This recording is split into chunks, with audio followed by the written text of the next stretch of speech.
એક વખત નારદજી વૈકુંઠમાં જતા હતા. રસ્તામાં ગાઢ જંગલ આવ્યું. ત્યાં આંબલીના વૃક્ષ નીચે બે તપસ્વી તપ કરતા હતા. નારદજીને જોયા કે તુરંત બોલાવ્યા અને કહ્યું, આપ ત્રિલોકમાં ફરનારા છો, ભગવાનની પાસે જાઓ છો તો ભગવાનને પૂછતા આવજો કે અમને દર્શન દેવા ક્યારે પધારશો. નારદજી વૈકુંઠમાં આવ્યા. ભગવાનને નમસ્કાર કરી પગે લાગીને બેઠા. પછી વાત કરી કે મહાપ્રભુ, બે તપસ્વી જંગલમાં તપ કરે છે, તેમને દર્શન દેવા આપ ક્યારે પધારશો? ભગવાને કહ્યું કે જે આંબલીના વૃક્ષ નીચે તપ કરે છે તે વૃક્ષના પાંદડે પાંદડે 1000 વર્ષ પૂરા થશે ત્યારે દર્શન દેવા આવશું. નારદજી કહે, આંબલીના પાંદડા ગણ્યા ગણાય નહીં, પાછા એક એક પાંદડે 1000 વર્ષ ક્યારે પૂરા થાય ને ક્યારે દર્શન દેવા પધારે? સંદેશો લઈને નારદજી આવ્યા તપસ્વી પાસે અને કહ્યું કે આ આંબલીના પાંદડા છે, પાંદડે પાંદડે 1000 વર્ષ પૂરા થશે ત્યારે દર્શન દેવા ભગવાન આવશે. આવું સાંભળીને એક તપસ્વી હિંમત હારી ગયો.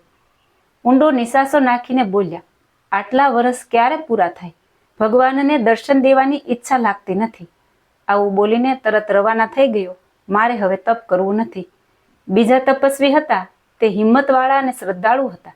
તે રાજી રાજી થઈ ગયા. ગમે ત્યારે ભગવાન દર્શન દેવા આવશે તો ખરા ને. આવી દ્રઢ શ્રદ્ધા જોઈને ભગવાન તરત પ્રગટ થયા. તરત તપસ્વીએ દોડીને પ્રભુના પગ પકડી લીધા.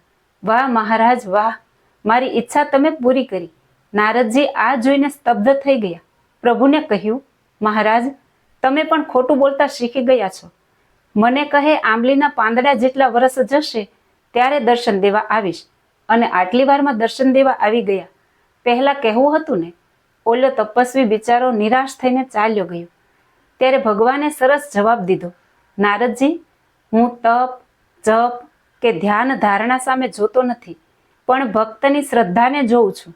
ભગવાનના માર્ગમાં 3 વસ્તુની જરૂર પડે છે. ભગવાનમાં પ્રીતિ જોઈએ, ભગવાનમાં વિશ્વાસ જોઈએ અને ત્રીજી બાબત ભગવાનમાં શ્રદ્ધા જોઈએ.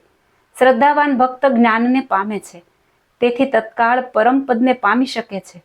અતિશય શ્રદ્ધાવાન હોય તેને વહેલી સાધનાની સમાપ્તિ થાય છે. જેની શ્રદ્ધા બળવાન હોય તે હમણાં તરત સત્સંગી થયો હોય તો પણ અતિશય સરસ થઈ જાય છે. તમને આ સ્ટોરી કેવી લાગી? જો ગમી હોય તો લાઈક, શેર અને ચેનલને સબસ્ક્રાઈબ ના કરી હોય તો સબસ્ક્રાઈબ કરજો. જય શ્રી સ્વામિનારાયણ.